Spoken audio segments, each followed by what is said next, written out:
சொத்து சொகம் உள்ளவனோ செல்வ மகன்தான்.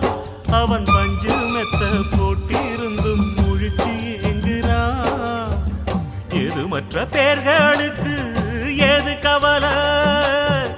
4 காசு வச்சிருந்தா 100 கவலை.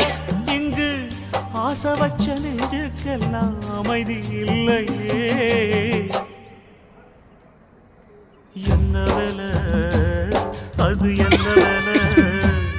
மன நிம்மதிதான் இங்கு என்ன வேலை? எந்த கடை அது, எந்த கடை? அத விக்கிறது இங்கு எந்த கடை?